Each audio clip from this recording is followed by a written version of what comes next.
This is an Encore presentation from the one I did at MDC just a few weeks ago, and it's called Flutter Clock Contest Fail. Little bit about me. I'm a technical architect right now with Agile Thought in Tampa, Florida. I've been a previous MDC speaker. Some of this is more oriented toward MDC. I'm the co-organizer of the .NET user group, along with Jason here and Elsa. I've been in Tech Masters for 3 years, 1 year as the president, and I consider myself pretty active in the Meetup community up until about the last 2 months when everything went virtual. My Twitter handle is wildbill00. And this is a graphic that I built with my Surface Book and the pen that comes along with it. I did all my graphics with the Surface Book. I thought it would reduce kind of the distractions. I see a lot of jiffies. I see a lot of moving type memes on people's presentations, and to tell you the truth, sometimes I get distracted by them. So I've got these very simple graphics. This is me and my wife and our friends and family in front of the Allure of the Seas from Royal Caribbean. We took a cruise last year. All right, you're a .NET guy. Why are you talking about Flutter today? And my answer to that is why not? Do not be a one-trick pony in this field. I know Xamarin pretty well. I think I know .NET pretty well, but I really don't understand like the Google Cloud platform. And I was really interested in Flutter when I saw this. There's an app out there on both stores, on the iOS store and the Android store, called History of Everything. And I encourage you to go check it out even right now if you want to, but after the presentation. It has the fastest load time I've ever seen, the smoothest animations. It was just an app that really struck me. And when I saw it, I said, I have to know what's going on with this, because it seemed like a very well-polished app. And it turns out it was written on Flutter. And that led me to the Flutter Clock contest. So a few months ago, Lenovo was building a smart clock, and they paired up with Google for this contest where you could build a clock face. And if you won, you had a chance to get your clock face on this actual clock once it goes to retail. I entered this contest, and I didn't win, but I like to enter contests, and there's a couple of reasons that I like to do this. One, and I think the most important one, is the materials that they provide in these contests are typically, what's the word for it? People go through them and they make sure that the code compiles, that the instructions are up to date and make sense, that they set you on very good footing to be productive right away. So I like entering contests like this. I've entered some Xamarin ones, I've entered .NET ones, I've entered AI ones, just because I like that they get you started right away. However, I started doing this on my Mac, and I do not know Mac that well. I still don't think I know Mac that well, but couple the working on a brand new platform with learning a brand new language, it just didn't work out for me. And about 2 weeks from the end of the contest, I realized I wasn't going to have anything done. So what I did is I switched gears a little bit, and I started looking for someone who had built a clock in Flutter so that I could reverse engineer it. And I found this one. There is a man called Philip Okonkwo, and his GitHub handle is npcomplete. This is a link to his article on Medium that I discovered, where he talks about how he built his clock. And I pulled down his source code and went through it line by line by line and made sure that I understood what every single line did. And in doing that, I think I got a pretty good handle on how Flutter works. Well, what is Flutter? If you look over here on my graphics, you'll notice I drew a mobile device, and I also drew a web screen. Up until a few months ago, this wasn't available. Flutter was only mobile, but last few months they've released the Flutter that works on the web as well. I think they're up to 1.17 now, and they call this Flutter is Google's UI toolkit. The first thing that it gives you is very fast development. I think we're going to see this. I'm hoping that I make this very clear to you just how fast you can iterate with Flutter. An expressive, flexible UI. This is all taken from the Google's website. What that means is everything in Flutter is built from widgets. And as we get into the code, I think this will be more clear. But it's very explicit in how it does things. It's a little strange. It kind of looked like XAML to me in the beginning, but then it looked a little bit more like JavaScript kind of code. But once you accept it, it really makes sense how they build these UIs. Whoops, I need to go back one. And native performance, that's the last thing. They claim native performance, and it is built on top of Xcode for iOS and Android Studio for Android. So it does compile down to native code, and the performance is very fast. All right, what will we cover today? First of all, we're going to do just the hello world in Flutter. We'll do the very simplest program we can. We'll walk through it. We'll take a look at the debugger. Then we're going to move on to how Flutter handles state. And for this talk today, we're not going to do anything more complicated or enterprisey like Redux. However, those kind of frameworks do exist. We're just going to look at the very simplest out of the box, how does Flutter handle state? And right now I'm going to take a break, just see if anybody has a question. No questions? Nothing in the chat? All right, Nope. moving on. Nope. Then we'll look at the Flutter canvas, and the canvas is the graphics API in Flutter. If you've worked with any other graphics APIs, this will probably look familiar. And if you haven't worked with any graphics APIs, I hope to give you enough introduction to how it works so that you'll be familiar with what we're going to do in as far as the clock application. Quick And question. then lastly, yes. The Flutter canvas, is that where, and maybe this was what I vaguely remember hearing, is that rendering through Skia? Yes, Flutter uses the Skia the Skia rendering engine. They do, okay. From what I heard, the history was they tore everything out of Chrome except the Skia rendering engine and then built Flutter up from that. And hence, Skia is basically like a game engine, graphics game engine. Rendering is very fast. Yeah, cool, thank you. But there is some magic involved in Flutter that I still don't quite understand, and I haven't taken the time to research. For instance, they say when you're building a Flutter app on iOS and you want it to look like an iOS native application, you use these widgets that they call Cupertino. And I think those widgets are actually Flutter widgets. I don't think they're native iOS type, what's the word I'm looking for, controls. So there's a little magic in there. I don't know exactly how that works. So I guess my question to that would be, like, again, I'm coming from the Xamarin space. I'm probably the unfortunate one-trick pony that you referenced earlier. So like in Xamarin, don't be like that. I know. Don't be like that. That's why I'm here. So if I define, like, let's just say a button in Flutter, am I going to get an Android-looking button in Android and an iOS-looking button in iOS, or is there a way to make them look the same, or like what does that dynamic look like?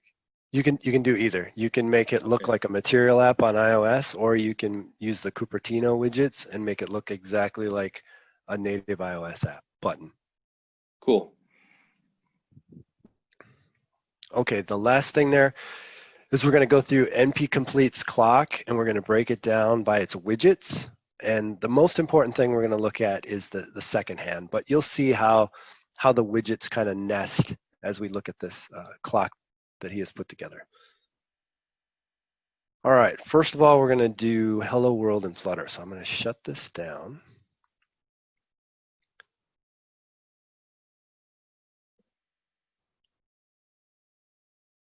And Flutter has a command line. I'm going to use the Visual Studio Code palette here. And if you type, once you get Flutter installed,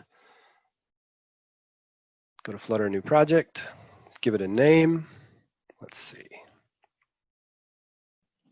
So the editor here is VS Code. Yes. Is this like the recommended IDE for Flutter development, or is this just one of many options? One of many options. VS Code is very up to date with Flutter. They have plugins for it. Android Studio is what I've seen other people use. Okay. So you have to give it a name. Flutter is a little bit picky on the naming. You can see there's a little message there, all lowercase. So I'm breaking a rule there. And I ask myself, why does it have to all be lowercase? I don't know. So give it a name, give it a location. I'll just put it in my Flutter directory. And as it comes up, so if we look down in the bottom right, you can see by default, it's creating an iOS Swift project, as well as it's using Kotlin on the Android side. No, I do not want to update anything. So we'll let this cook a little bit. And when it first comes up, I'll kind of share the experiences that I had. When it first comes up and you look at these files,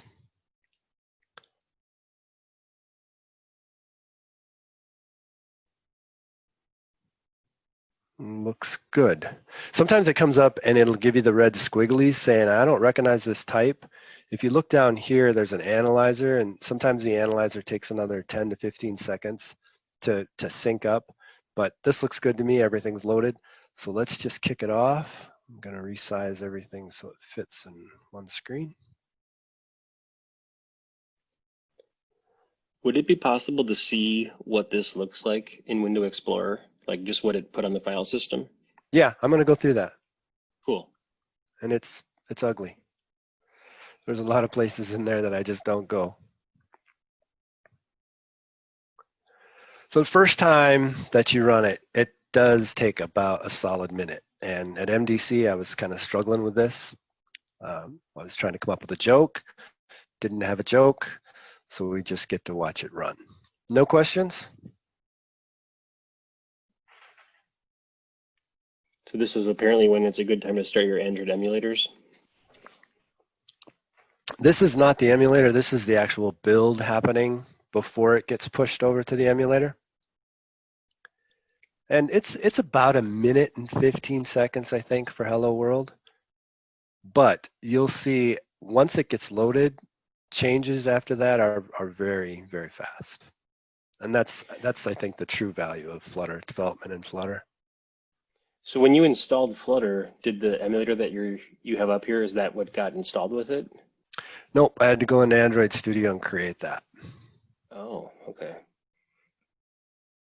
And when I first started working with Flutter, I think it was pre 1.0, the emulators that I had set up already with .NET did not carry over into the ones that were available in Flutter. However, now I think they do. Don't quote me on that. I'm not 100% sure.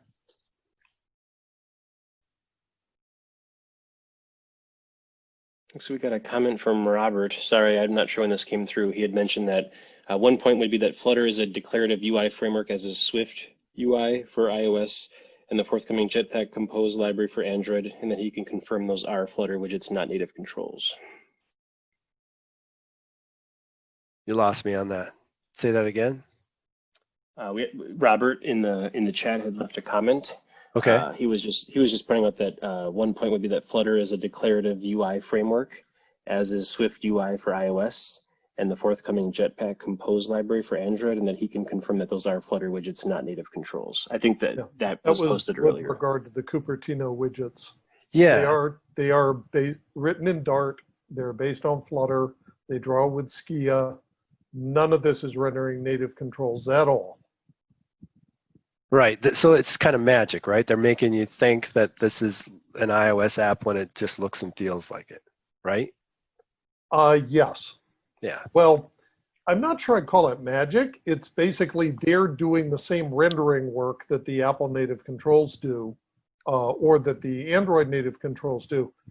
Although if you've been doing Android development recently, you've noticed that more and more of the work has been moving out of the OS to render views and been more and more put into each and every separate app. It's become much more a burden on the toolkit, on the support libraries that Android requires you to use. Oh yeah. And Okay. not part of the underlying OS. Okay.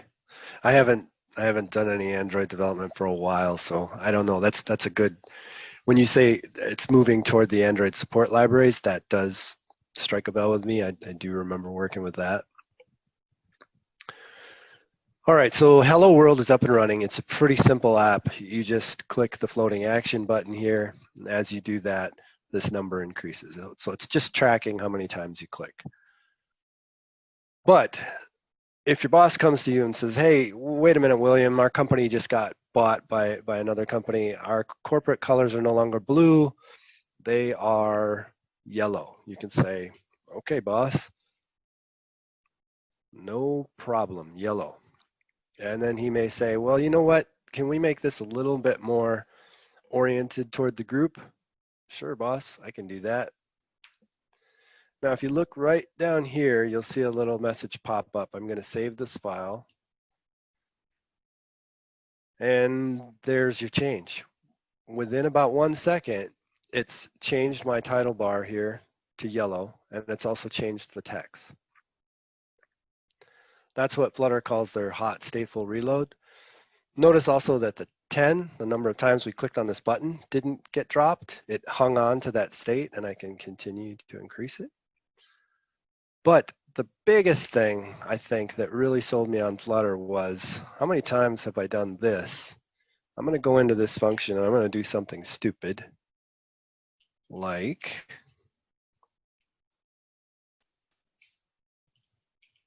throw an exception. I'm going to explicitly throw an exception. In most of my mobile development, when I do this, bad things happen.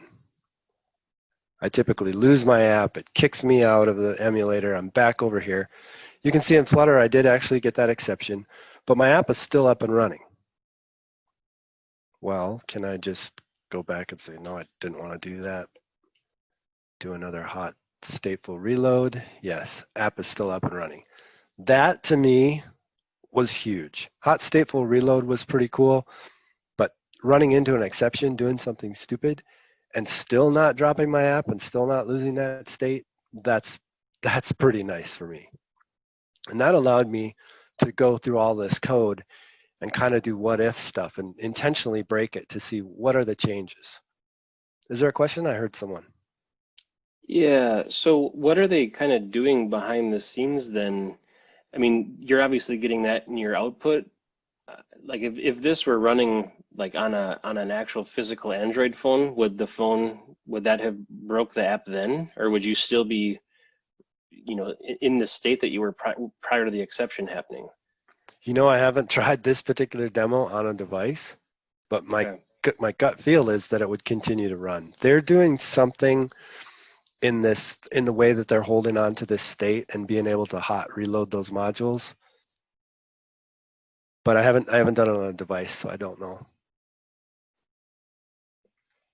All right, let's look at Hello World. Let's just kind of take a tour. So Visual Studio Code and Flutter work the same as most other applications. You can do things like, well, let's set a breakpoint.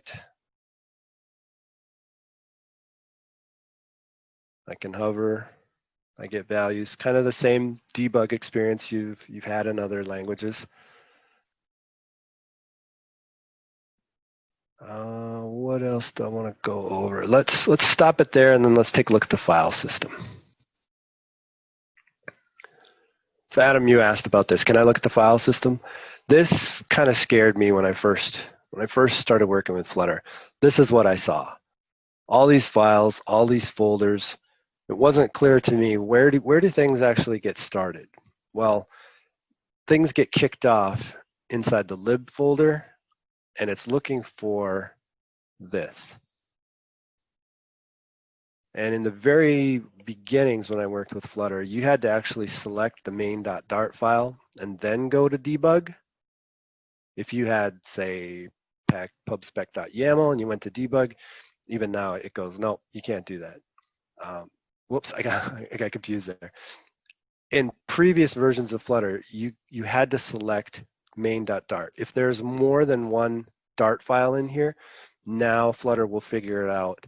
Oh, you really mean to start main.dart. I'll find that for you. I struggled with that because I had the wrong file selected. And then I would go over here and this thing wasn't lit up, and I'm, why? What's going on? But now it figures that out on its own. Starting at the bottom, we can just kind of run through some of these files. Some of them I don't know what they do, but I'll tell you about the ones that are important. Pubspec.yaml is like a NuGet file. It tells you what dependencies this project has that you need to pull from the third party. Pubspec.lock is similar to the NuGet or the npm lock files where it keeps you at certain versions. I'm going to skip those. The test directory, you do get one unit test out of the box when you do the hello world. Lib, remember this? That's where your user code goes. This was strange to me that they would put user code inside the lib folder. That's always kind of old school for me. That's always been where you put your dependencies, your libraries, but in Flutter, that's where your code goes. For iOS, if you go to the runner, you'll see the info.pless file. And this is where you would put things like, I need to find the user's location, or I need to use maps. Similarly, for Android, you would go to app source main, and there's Android manifest where you would do the same kind of things. I need to use the GPS, or I need to use the phone. These other ones I don't mess with, but that's the main areas that you'll hit when you're working with Flutter. Flutter does have a command line, and that's actually what Visual Studio is working with. When you go up here in the command palette, it's actually calling the command line. So if you type Flutter and you're installed right, I put 3 T's in there. It looks like I did. There we go. Okay, so Flutter's working from the command line. I'm going to clear this. First thing you want to run, and this is explained in the Get Started docs on Flutter's website, is Flutter Doctor. And this is a diagnostic program that will just look at your install, see if everything looks right. If not, you get a little red box and you have to fix it. Hopefully we get all green checks here. There we go. The last one, this is a pretty big one. If you don't have a device or if you don't have an emulator set up, you can't actually run Flutter. So I stumbled with that a little bit. I also had some problems with the Android toolchain and getting licensing set up correctly. It looks like they've done a lot of work and fixed that since then. But once you get all green checks, you're good to go. So I got a question for everybody in the audience there. When you pull down a program from GitHub, let's say a .NET program, you pull the source code down from GitHub and you want to run it, what's the first thing that you have to do?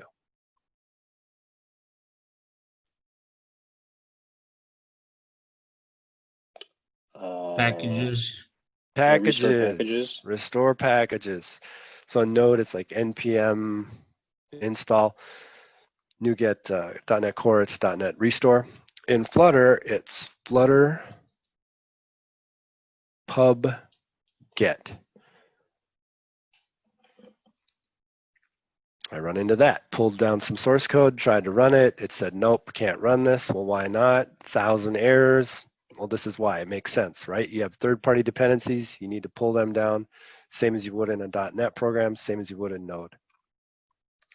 So Flutter pub get gets the packages. And I think that's all I wanted to show on the terminal. Let's go through the debugger one more time. I want to give a high-level overview just of how Flutter works. So back to our main.dart, that enables our debug. Hopefully this one won't take quite as long, but maybe it will. Any other questions, comments? Nope.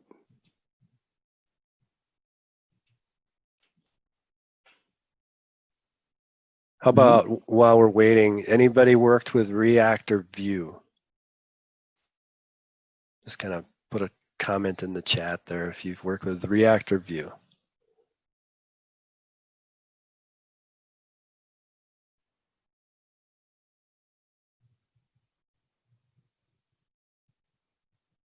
Trying to eat up the dead air time here. Did anybody say they had? Steve or Adam, have you? Nope, have not. Nope. well, then you're going to get a little bit of an introduction to how React and Vue work, because it's very similar to how Flutter works.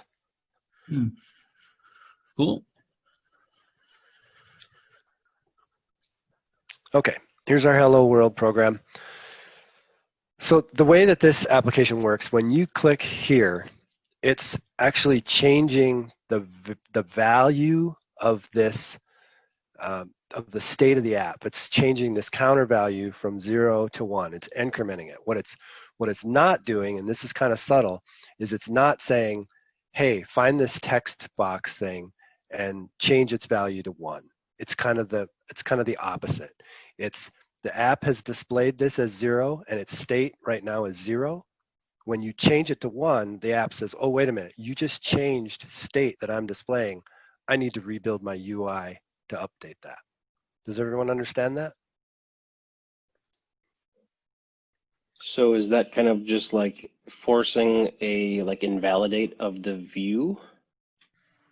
I think it does something similar. Yes, it does, but I think it does a little more deeper, almost like a DOM tree compare that React does. They have a widget tree and they look for what changed. And then they compare those two trees to say, well, what changed and what do I need to re-render and what can I leave alone? Ah, okay. So it's not redrawing the whole page, it's just redrawing the integer here. As far as I know, it's only the widgets, but I think I only have like one widget in Hello World. So that's a good question. As far as I know, it should not draw widgets that did not change state.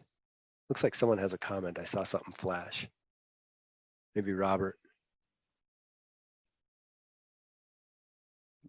No? No, I don't believe so. Okay. All right, well, let's take a look at that. Let's just prove that that's how it works. So I'm going to go find the increment counter. Hit that. You can also put a breakpoint in build. So let's put a breakpoint there. So the first breakpoint, let's let it go. Let's start over. There we go.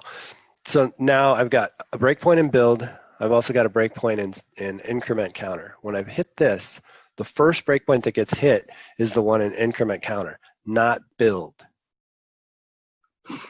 So here's where the state gets changed. And you can't just say counter _ counter ++. You have to wrap it in this set state. And if you've worked with React, there's a similar kind of pattern in React where you say, I'm changing some state and I have to let React know about it. If I just do this, React doesn't know about it. Same with Flutter. If you just do _ counter ++, Flutter will not update the UI. You have to wrap it in this set state. And then once you do that, Flutter will call build, and that's where we see our next breakpoint. So it's a different way of thinking about things. And like I say, it's very similar to the way React and Vue work. Okay, hello world. I think we covered just about everything. Let me look this up. Oh, there's one. Okay, one other area. I can shut the emulator off for this one. This line right here, we're going to go over state a little bit more in the slides, and we'll talk about it. But I want to go over this line because there's so much going on in this one line of code. So this is Flutter creating a function called create state. They're using the fat arrow operator. I believe that's what Flutter calls it, similar to JavaScript. And they're saying when you use the fat arrow, only have one single line of code. Try not to do, 4, 5, 6 lines of code. It's supposed to be for one line of code. So this is a function called create state. And what it's doing is creating a new my homepage state. But notice there's no new keyword here. You can put one in, but Flutter doesn't need new keywords. So you can always take those out. They're just kind of assumed. So that's two things, the fat arrow operator, no new operator, and then this underscore in front of my homepage state, the underscore implies private. So it would be the same thing as private class my homepage state. But you don't do that in Flutter. In Flutter, you do this underscore thing. So that's kind of something you have to know. Otherwise, it doesn't make sense when you look at it. Let's see. So I talked about the fat arrow. I talked about the new operator. Talked about the underscore being private. I think that's everything that I need to talk about on this line. Let's go back to the slides.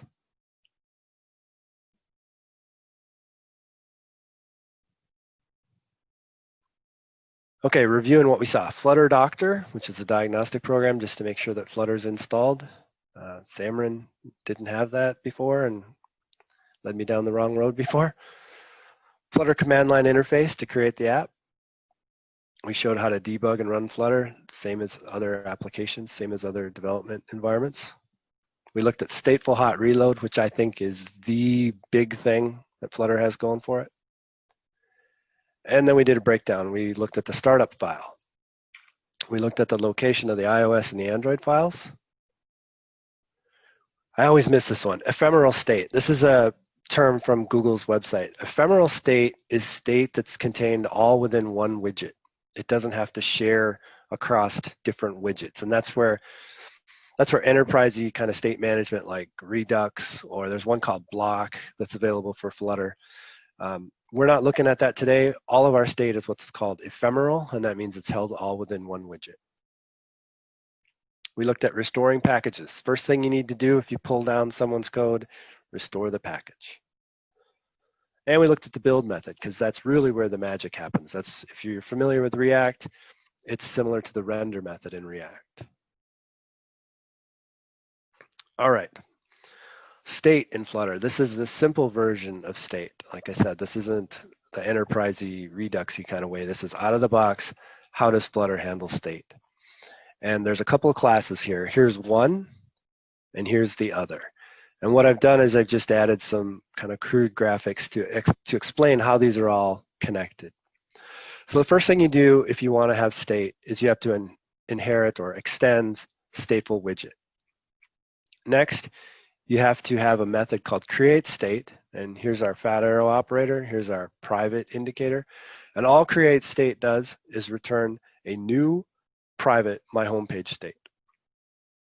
Then down here, we have to actually declare my homepage state, and it has to inherit or extends from the state class, passing in the type of your original my homepage. And then lastly, you need to actually change your state. And remember, we said you can't change your state directly. You have to wrap it in this set state method. And once you do that, once you change state, remember that triggers a build function. Any questions on that?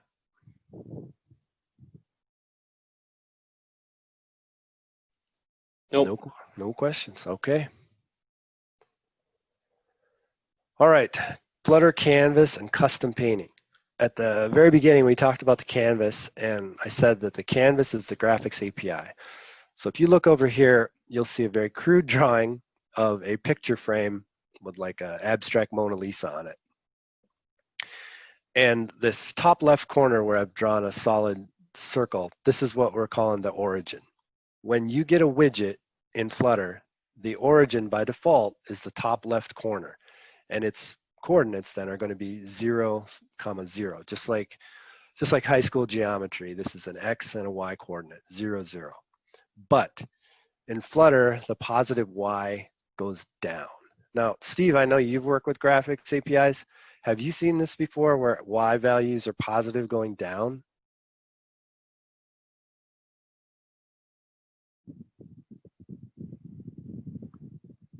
It's like I lost Steve. Robert, have you? Yes, actually. This is typical on Android. Also, it's very old school with some computer graphics. Yeah, I struggled with this when I was trying to figure out the code, because positive Y to me from grade school was always going up. And here it goes down. So like I said, by default, origin, top left, 0, 0. But we can do this operation called a translation on a canvas. And that's where we take the origin and we move it from where it is to where somewhere else that we want to move it to. So in the clock, we often move the origin from the top left corner of the widget to dead center of the widget. And then we also have rotation.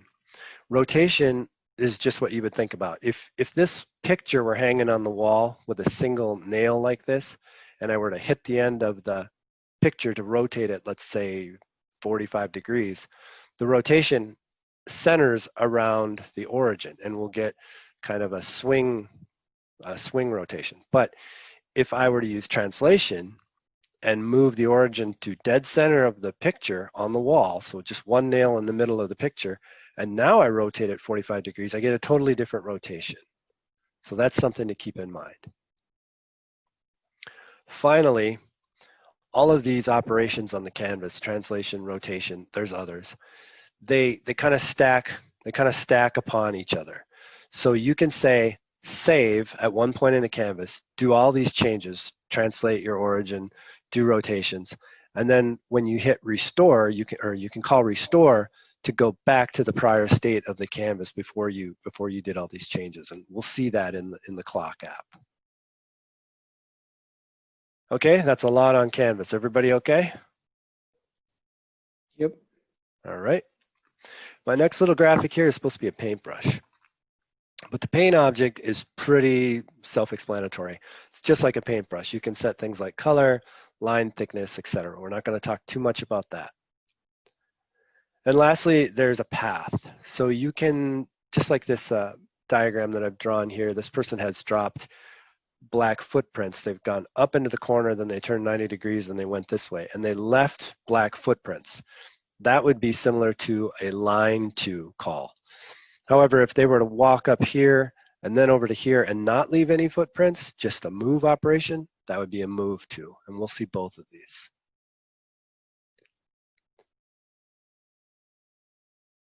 Okay, and then in Flutter, if you want to control the painting, which is what we're doing with the clock, you use a custom paint widget. And in the custom paint widget, you have to tell Flutter, hey, here's my thing that does all the custom painting. So for instance, this hour hand painter, it has to derive from custom painter, and then it also has to override a method called paint. And that's it. Once you do that, you're in control. You get a canvas handed to you, and Flutter says, go ahead, draw. Now this is a little easier than custom rendering in Xamarin. For these three widgets from the clock, we're only going to look at the second hand because it's the most interesting one.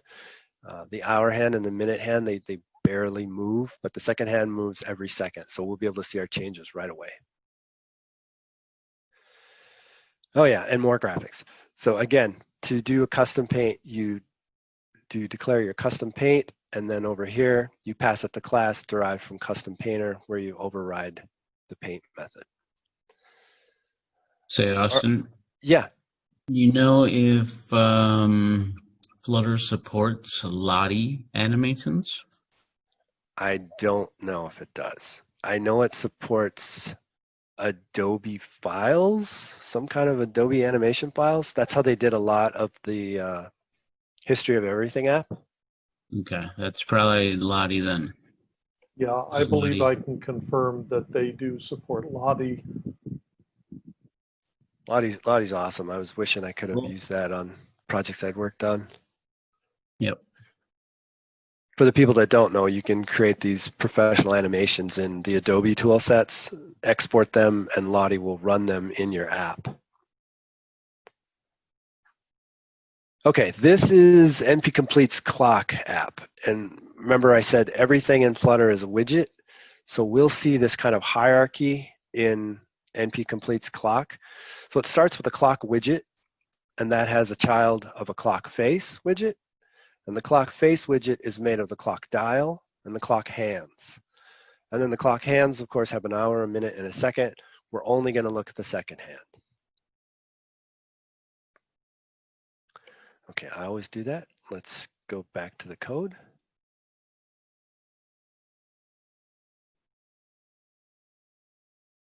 And that was this hello world or was this clock? This is clock, okay. So select the Dart file, starts out at main.dart. I'm gonna kind of buzz through these pretty quickly so that we can get to the interesting stuff. So I'm gonna kick this off first.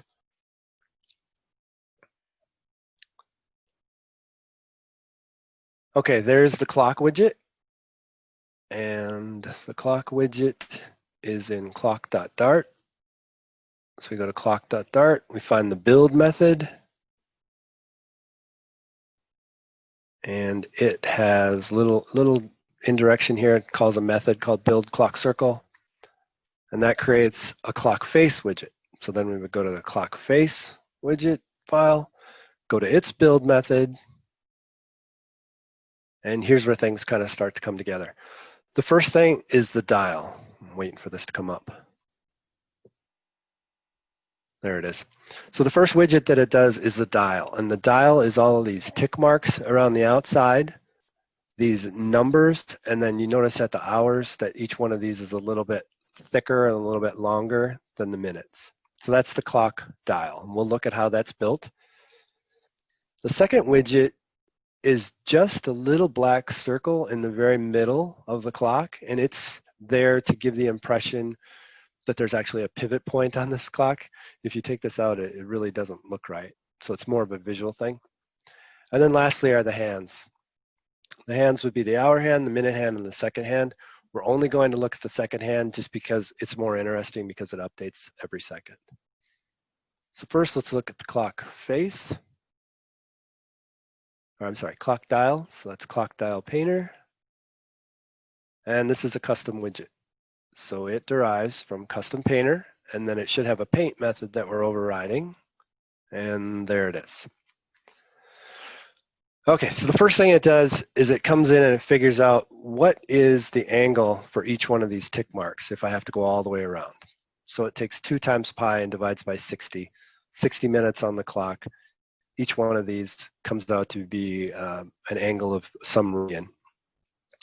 Next, it says, okay, what's the radius? If I know this is my widget, like I'm trying to draw the whole thing here. If this is my widget, then half of that would be the radius, right? So that's pretty easy to figure out.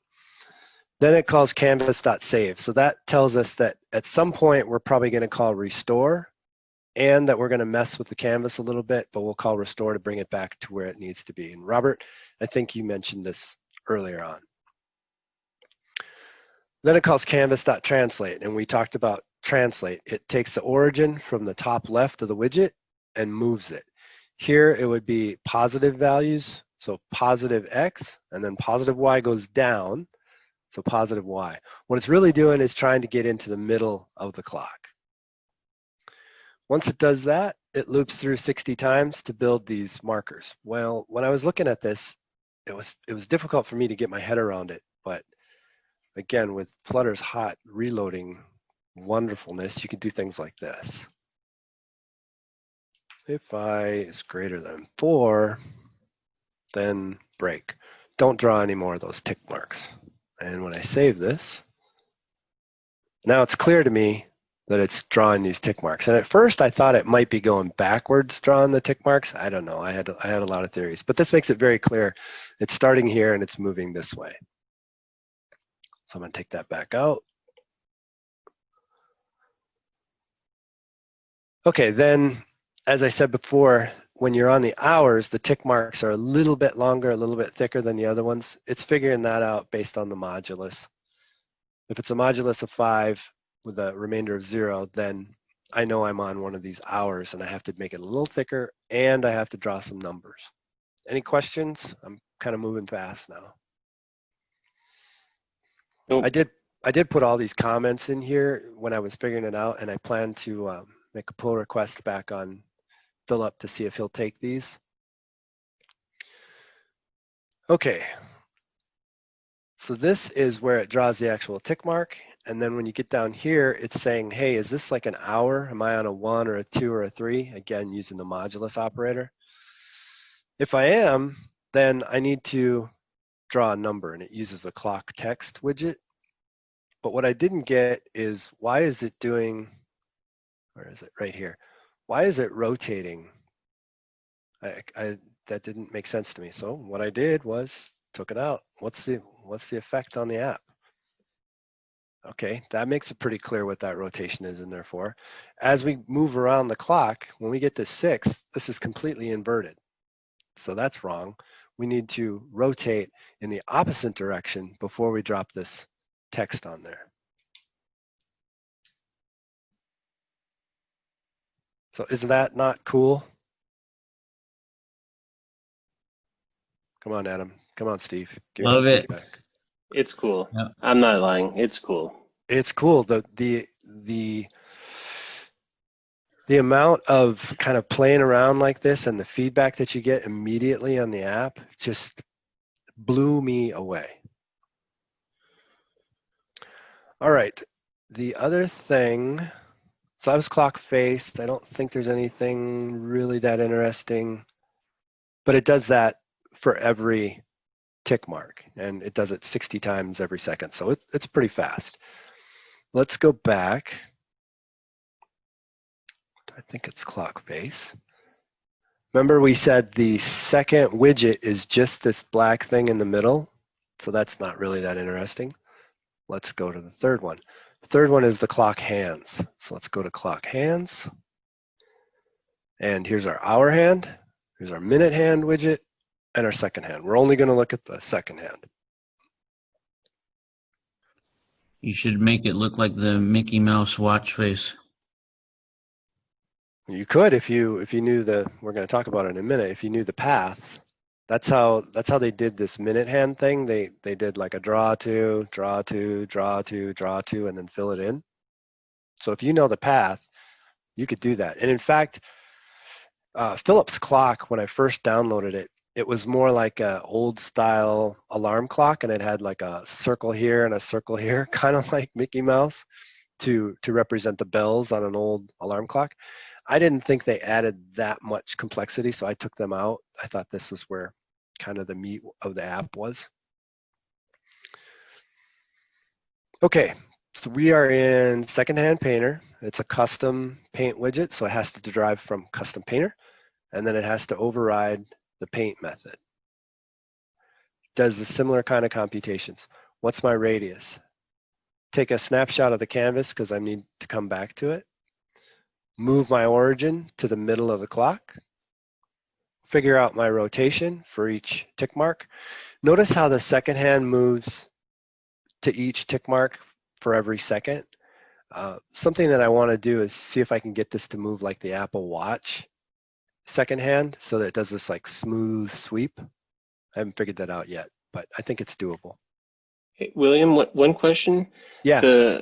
The save. So I understand that they're saving it so they can restore, but I don't know, why would you, what's the purpose of restoring in this case? You know, I thought about that one too. This one, I think it's not needed, and we can actually take a look and see. I had that same question, Adam. See if I put a comment in here. Sometimes I put question marks like, I don't quite understand what's going on. Oh, let's take it out. Let's see what the effect is. Maybe it'll make things go haywire. Maybe there'll be no difference. Good question. So no difference. Interesting. Now, if there was a loop in there somehow, I could see why that would be needed, but I had that same question when I was looking at it. I'm paranoid. I'm gonna put things back to the way it was. Even though obviously it's not needed, right? We did the save, we did the hot reload, everything looks right. Well, okay, this that could have affected state. So doing a hot restart instead of a hot reload would have given you a better read on whether or not that save and restore actually affected. Basically, you'd be clearing the state out. Well, if you clear the state out, all bets are off, right? And the only state we really have is the time, the current time. It could be for other things if you're drawing other features in here that it maintains the attributes of the current state, and if you're drawing additional things and change, you can pop back so that way this context knows where it's at. Yeah, I don't know. I remember this exact question is why is it saving the canvas? Because it doesn't seem to be looping through here. It seems to be a new paint call every time. Yeah, maybe it behaves differently on a device as opposed to this emulator. Maybe. That's a good question. I looked at that same thing and said, this doesn't look right, but I'm not going to mess with it. I mean, we took it out and it still drew the clock correctly. So this is a new thing called the path, part of the graphics API. And you'll notice that it has two paths. We'll ignore path 2 for now, just look at path 1. So the first thing it does is it says move to 0, 0 as an x coordinate and then negative radius. So we know now negative y is up. So if I'm here and it's telling me to move to 0, 0, so that's no change in x, and then negative radius, that puts me up here. Then it says, from there, draw a line to 0, 0 as the x, so no change in left and right, no change in x axis, to radius divided by 3. That's positive, so now I'm going down, and since it's divided by 3, I'm a little bit past 0 here into the positive values.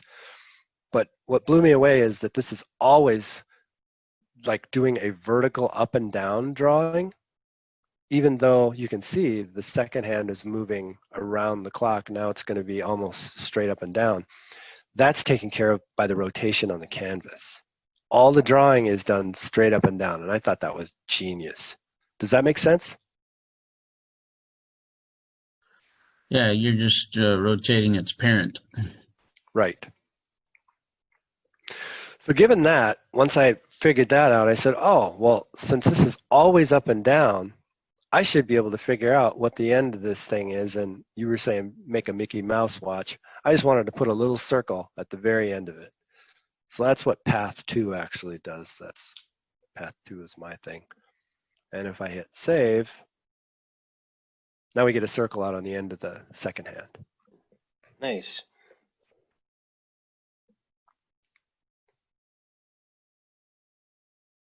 Let's see, is there anything else I wanted to go over? It's kind of distracting with all my comments in there. I think that's it.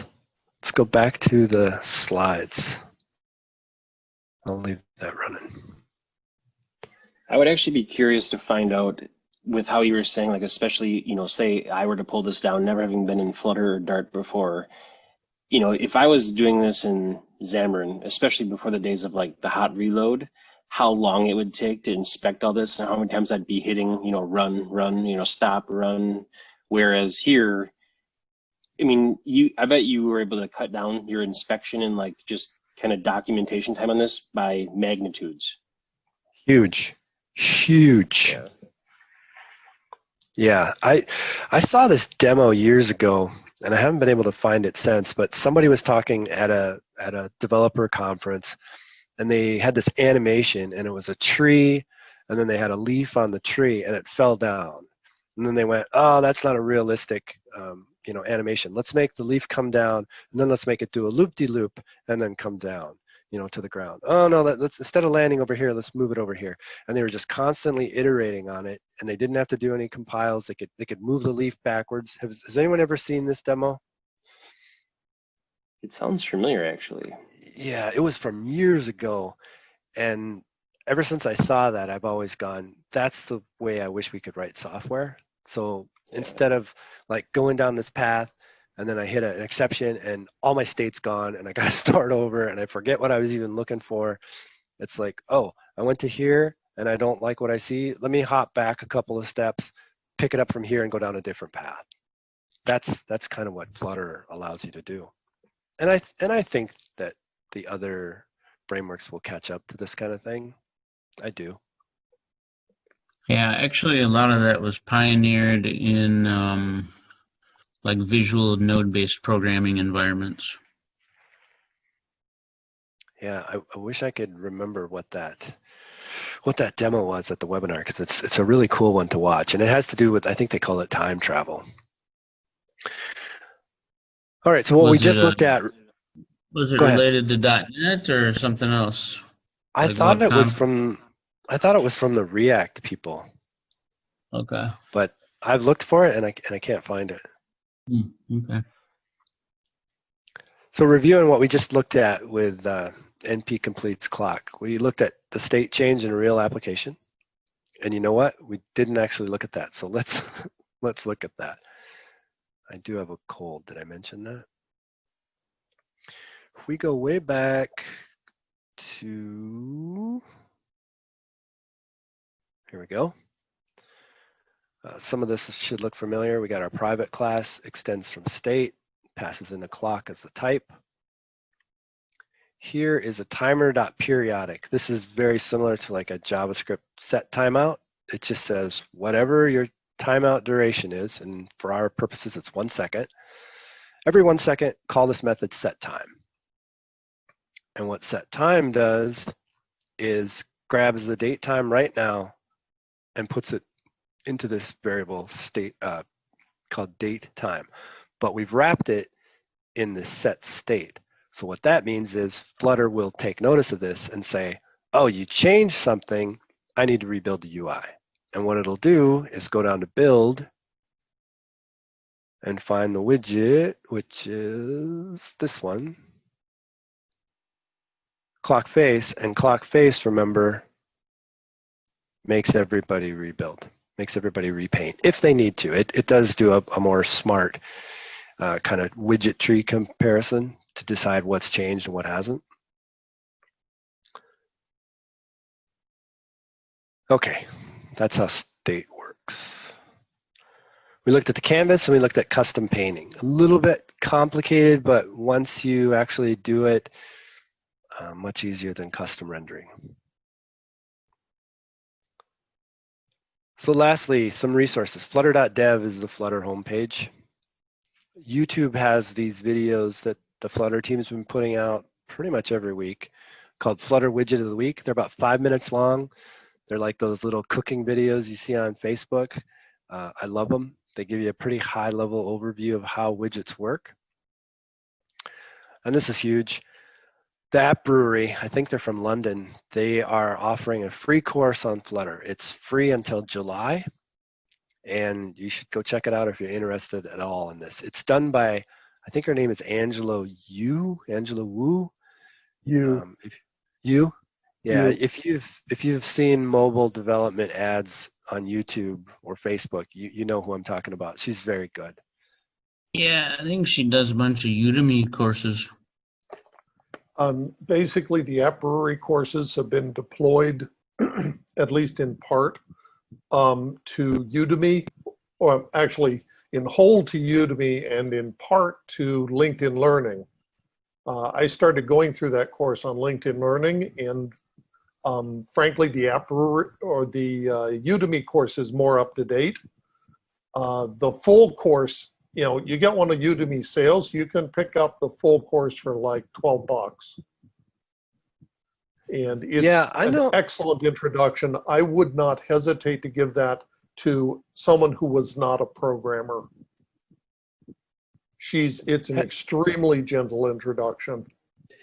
Yeah, she's pretty good. Is kind of on a personal note, is Udemy legit now? Because I know back in the day, a few years ago, they were under a lot of scrutiny for just outright stealing other people's content.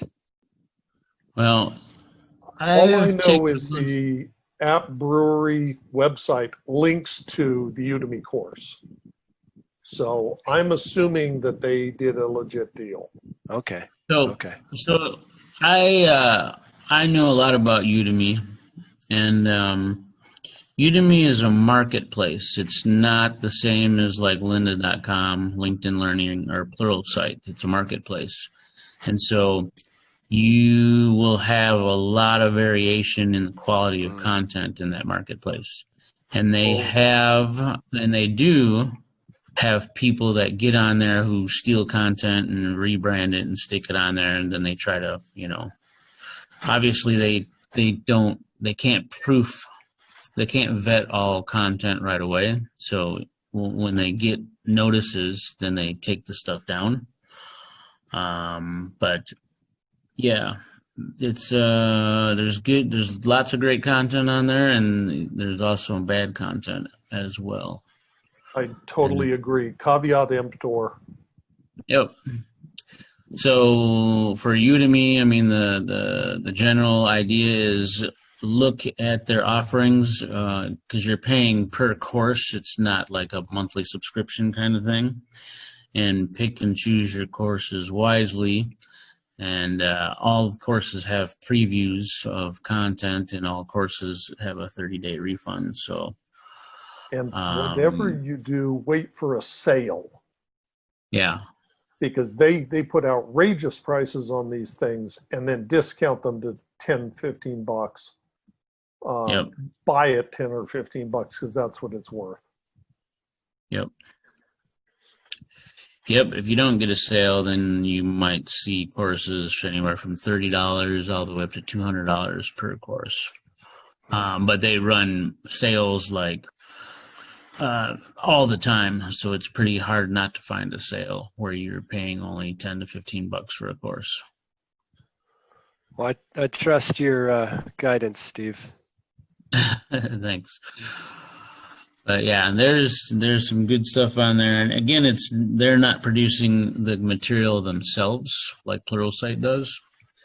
Anybody can put a course on Udemy. You just have to go register and go through some stuff and get your content up there. So unfortunately, since it's a marketplace, you will find bad content up there, and you will find stolen content up there. But they try to, and I'm not defending them anyway. I mean, I've probably bought like 30 courses over the years from them, and I just take the time to research the course and the author and make sure I'm choosing a good one. Yeah, I did notice that this course here from the App Brewery, it is a little bit older, but most of the stuff that she talks about still applies, and it's such a good introduction to Flutter. Highly recommend it. Cool. Lastly, CodePen, they added Flutter support on the web side of things, so you don't even need to install Flutter. You can just go out to CodePen, select Flutter, and start writing Dart. That wraps it all up. Here's my email address. There are a couple of other resources I'd mention. Yeah. One is Dartpad. Actually, and I believe they've added Flutter support to Dartpad very recently, or they're in the process of doing so. That's another, like CodePen, an online site where you can simply type in your code and run it in a sandbox. So it's great for experimentation and learning the Dart language. Okay. I'll also put a plug-in for Manning Press's Flutter in Action, which is pretty good. It's got a very detailed explanation of some of the magic behind the hood of how the rendering happens so darn fast. Awesome. Yeah, I have some other resources too that I came across, like an MIT guy talking about, because he's on the Flutter team in the Skia stuff, and he was talking about some of the tricks that they do. It was over my head, but it was a great talk. They've also got an interesting paper on the web about why they chose to use Dart. Yep. I'll be honest, that was always one of the weirdest choices. Yep. I think we ran across the same resources, Robert. Yep. Absolutely. They did take some heat in the beginning. I did the same talk today for my team in Florida, so I might be getting things confused. But when I expect they're still taking heat for that choice. Not as bad as it was though, because I remember when people are up in arms saying, "You're never taking away my JavaScript, Google. Go away with your Dart." And I don't think that was their intention, but it does look a lot like JavaScript, so I could see people thinking that was. Once upon a time, and this was nigh on 10 years, give or take, the origins of Dart were an attempt to replace JavaScript. It was trying to do TypeScript before TypeScript. Mm-hmm. And that kind of fell flat on its face. But what year was that, you think? 2001? No, 2010. No, 07 is what's sticking in my head, but I don't think that's quite right. Okay. But it was the mid 2000s, mid to late, before 10. when I was So when I was in Dart's been around. Dart actually is significantly used inside Google. yeah. Angular Dart is the system they've adopted for a whole lot of their web apps that are used internally. And I think gradually they'll be moving, once Flutter Web is in place, they'll be moving over to that. Well, that'll be interesting to see. Definitely. All right, I'm going to stop my share. Any questions we didn't get covered? I've got a question. What would you say would be like like the big hurdle or gotcha or like common pitfall that you'd advise somebody who'd be getting into this to watch out for or try to avoid? Because I mean, I would say like Xamarin and like getting all that set up, I think there are so many hurdles to get going and to get running smoothly. I think there's a huge learning curve just to even getting going on your first Xamarin app. What would you say on the Flutterverse? Without being too mean, I would say the JDK kind of integration stuff. When I was first doing this, I had an underscore or something in the path to my JDK, and somewhere something was blowing up. So I ended up just tearing everything out, put the JDK like right in the root of C, and everything seemed to work. If you go on the Flutter homepage, it does say, install Flutter, but it doesn't say, oh yeah, by the way, you're also going to need to know Xcode, and oh yeah, by the way, you're also going to need to know Android Studio. Mm-hmm. I think that's true for all Android development, though, right? Yeah, Yep. it's true. I mean, the I other will day I was say that installing all the Android stuff for the Unity game engine, and it turned out to be a big pain in the butt. I will say that Angela Yu's course, the App Brewery course, will walk you through that step by step. And Yeah. if you thought Android was a bear, wait till you see iOS. Mm-hmm. Yeah. You know what really tripped me up the most, Adam, is the free provisioning in iOS. I just struggled with that, and finally, because I think those certificates expire after like 5 days or something, don't they? Because I would get something I've on my always just phone. paid for it. Yeah. Yeah, well, I was trying to do the free thing because they were saying everybody could do it free. Finally, I just paid the $99, and everything just seemed to work after that. Okay. What about like architecture or patterns like MVVM? Are there frameworks that third parties have been putting out on like how to properly build out your apps and structure them, like have your view versus your data, your view model? I haven't seen any guidance like that yet. It all looks like it's jumbled together, so to speak. Actually, But what I will say though is, hold on a sec, Robert. Sure.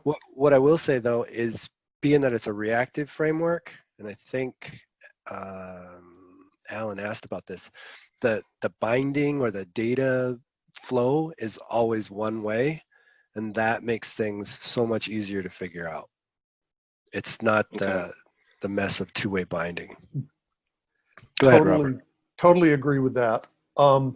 The subject of architecture is a very active one, and under discussion. You'll find it mostly in videos and discussions of state management, but a lot of you can do domain-driven design. You can do clean architecture with Flutter. And the biggest thing you'll want to watch for, the pattern, which is sort of MVVM-ish, but is really unique to Dart and Flutter, is one you mentioned earlier, which is block. That's capital B, capital L, lowercase o, capital C, or business logic component. The block architecture, and there is a Flutter _block library, which helps implement that. But there's also Redux that's available. So a number of people have put some significant thought into it. Google's current recommendation, at least for most mediums, possibly large scale distribution of state, is what they call the provider library, which will pass data down the tree in a very nice constrained fashion. Cool. Yeah, I think that comes with the standard warnings that don't do this, don't go down the Redux, don't go down the block, until you run into a spot where you just can't do it with what's out of the box. Right. Actually, I believe the guidance has become rather more nuanced than that. If you're doing stuff, if you're using pure ephemeral state, yeah, by all means, go with Stateful widget, because you're not having state that's shared by multiple widgets. But when you do have state that's shared by multiple widgets, then you're going to want to look at provider and passing that around the tree, around the widget tree in an organized, carefully controlled manner. Exactly. Yeah. That's when architecture starts to play a much bigger role. The other thing I've seen, which I didn't see reflected in that particular code base, is some developers use a more disciplined approach to carving up their widgets into more self-contained units. I mean, this did a certain amount of that, but it can get very easy to have really huge widget trees and really long widget classes. And some people put more effort into modularizing things in that arena. It's not exactly architecture, but it is code organization. Sure. Yeah, you're absolutely right on that too. Philip's code was 2 years old and pre 1.0, and all I really had to do was convert it to Android X, and it worked. And that's a pretty big testament to not breaking things, I think. So what version is Flutter on? 1.17, I think, as of a week ago. Did you version? What was that, Steve? You recall what version we were on when Vince gave his presentation? Was it like 0.5? It was, yeah. I mean, it was raw. Yeah. I was going to ask about like package. You brought up package, restoration. Did you look at all into like, I want to access the photo library, taking pictures, contacts, like anything that would be out there to do those kinds of tasks? Those standard ones like that are out there, and they have a NuGet kind of search engine you can use to find those things. I didn't look at how many packages there are or how many downloads there are, but all the common ones are out there. Are those from Google? Yeah. Okay, Some are, sweet. some aren't. And it's a hugely growing active ecosystem at this point. Nowhere near the size of what you'd find for Node, but not yet. But it's definitely on the rise. Yeah, I'm building something with Google Maps, and I noticed it's still like developer preview. But it's all that's out there right now. Awesome. Do we have any other questions, comments? Cool. This I was was just going great. to add one. I was going to add one last thing, since we had a conversation about training, online video training.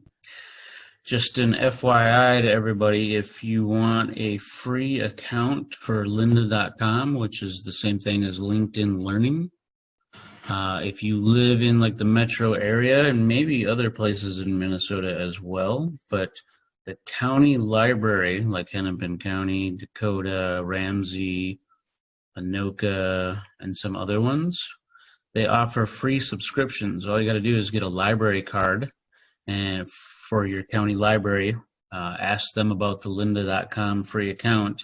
They'll set you up, and then you can get that. It's like a $420 value per year.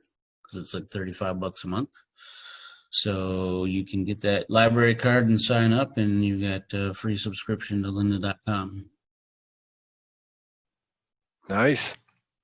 Yeah. So if you're paying for Lynda or LinkedIn Learning, stop, go get the free one. Awesome. And they've been offering Well, that for quite some time now. yes. Well, thank you, William. This was fantastic. Thank you, William. I hope you enjoyed it, Adam. I did. I'm going to look into this. Round of applause. Yes. All right, Nicely done. guys. Well, thanks again to ILM for hosting us virtually. We're keeping score on how many pizzas you owe us. And, It's piling up. that's right. We'll have to have a big pizza party someday. Yeah. And yeah, thanks everybody for coming out. William, awesome All job. right. Thank you. We're gonna call William so much, instead of William. Great talk. Instead of William Austin, he's going to be William Awesome from now on. There we go. I like it. And Thank you, Steve. Robert, thanks for joining us from Boston. Nice contributions. Very cool. So You're very welcome. It was a cool talk. I certainly saw things I hadn't seen before. Thank you, William. Yeah, thanks, Robert. You should present. Yeah. Well, when I let have us know. something to say, I will. Okay. all right. There you go. Good All right, deal. everybody. Sounds good. Awesome. All right, thanks, All right, everybody. and anyone who's in the neighborhood, I'm smoking some pork chops today. So if anyone wants to come out, so those bad boys right there, we're about to grill and smoke them. So if anyone's in the neighborhood, and the driveway delivery, come on up to Plymouth. So That's all right, That's tempting. I could be there in 15. all right, I can be there in 25. outstanding. All right, guys. All right. See everybody. Take care, everyone. Have a good night. You, Good night. Night. Take care. Happy Memorial Day.